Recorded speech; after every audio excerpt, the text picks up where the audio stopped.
So let's talk about how I ended my pumping journey and how I feel about it. So, for a couple weeks in a row, I was dropping in supply. So, I, for the longest time, have always pumped around 4 ounces, 2 ounces from each breast. And I was okay with that. It was, a certain amount every day. I knew, what I had in my mind. Everything was good. And then it started dropping, and it started dropping fast. So I was getting 4, and then I was getting 3, and then 3.5, and then I was getting 2. And when I was getting 2 ounces, I was like, what is happening? This is insane. So, of course, we have been trying to get pregnant. And my husband was like, why don't you take a pregnancy test just so we know where we're at, just in case, because I had been feeling off and nauseous after eating, and just certain things just were lining up to say, like, something's not right, or, I'm getting my period back, like, whatever it is. So then I took a pregnancy test and I found out I was pregnant. And of course, when you become pregnant, if you are breastfeeding, your supply starts to drop to prepare your body for the next baby. So it all started to make sense.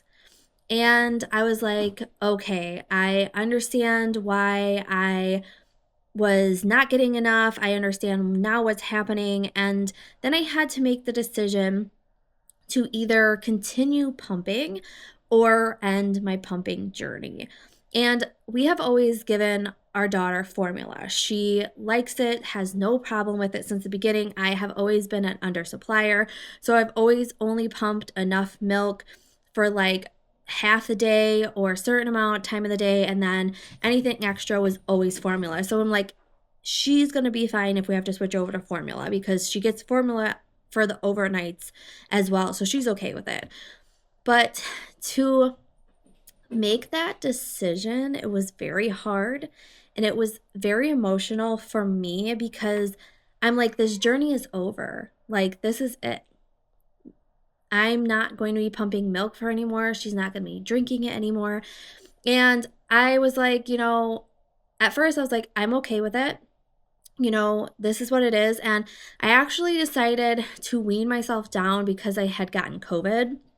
So I'm like, my body was trying to recover from that, and I just didn't feel like pumping. And it was actually starting to be painful too, as well. Like, the pulling and the just everything was painful. It did not feel right. And that was also part of the reason that I knew something was off, because like it was just painful. I'm like, this is not gonna work for me. And also, now that I'm pregnant, I'm tired. So waking up at 3 a.m. and being sick to my stomach, like, it was not gonna work. So making the decision to stop was emotional, but I think it was the right decision. So, like I said, I kind of just started weaning my pumps down, and then I just kind of stopped pumping at all. And then I did end up getting some clogged ducts, and I was able to massage them out and get the milk out. But then once I did that, you know, my breast just became soft again. And now my body is just in the prepping and preparing for baby number 2. And I didn't think I would be like so emotional or anything. I like made the decision. I felt fine. It wasn't until I was putting like my pumping stuff in my bag to be put away, my milk collection bags, just like everything that goes into pumping, that I just broke down in the kitchen. I was like, I guess I wasn't as okay as I thought I was. And my husband was like, what's going on? I'm like, I'm just having a moment emotionally, going through everything, just thinking about everything. And it's like, I made the right decision. I wasn't making enough milk. And then, at the very end, right before I decided to stop, I was going from 2 ounces to like 1 ounce, maybe 1.5. I was not making anything. And I'm like, this isn't even enough for my daughter. So, I have to just make the decision to call it done. And like I said, it wasn't until I was putting everything away that it finally hit me that this journey is over for her and me. And if I wouldn't have got pregnant, I would have went until she was 1 year old. That was always my goal. And, it's okay. She was 10 months at the time. So I had, 2 more months to go. It wasn't that big of a deal.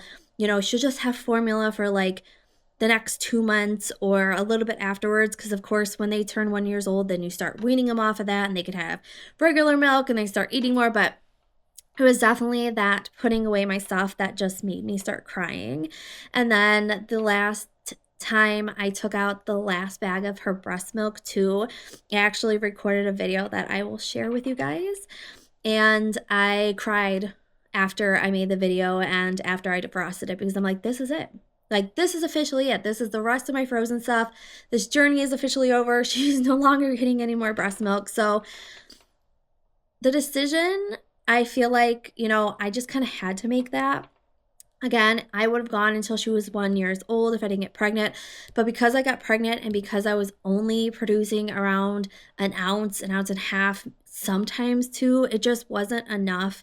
And my body was just kind of going through the pregnancy and it was painful and I was sick waking up. Like, everything just started to line up to say, okay, it's just time to be done. And yes, it did take a while to be okay with that. Yes, I did cry a lot, but I feel like I made the right decision. My body is now prepping for baby number 2. My daughter is thriving with her formula and everything's okay. But that is how I ended my pumping journey.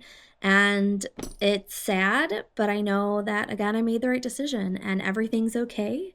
And I just wanted to share that with you guys in case you are wondering how my journey came to an end. It basically came to an end because my supply started dropping. I found out I was pregnant and I just was not pumping enough to give her enough each day. And it was just painful. And I just decided that I could not do that anymore.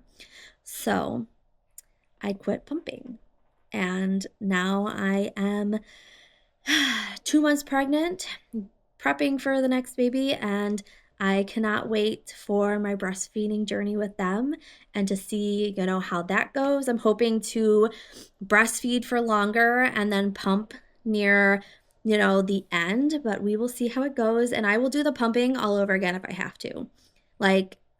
Because it wasn't ideal, but if I have to do it again, I absolutely will. I will do whatever it takes to give them the nutrition of the breast milk and everything they need. So I just wanted to share that with you guys if you were interested on how I came to the decision of ending my breast pumping journey and how that ended up and how I felt. So if you are a mom out there who are, you're going through that, or you're deciding when is the right time or how I should do it, I think you just need to decide what works for you and what's going to work for your baby and kind of just go from there. And like I said, she already had formula. She was already okay. And I knew that everything was going to be fine. So I still get emotional sometimes, but it's not as bad as it was in the beginning. And again, I know I made the right choice. So that is how my process of ending my pumping journey came about.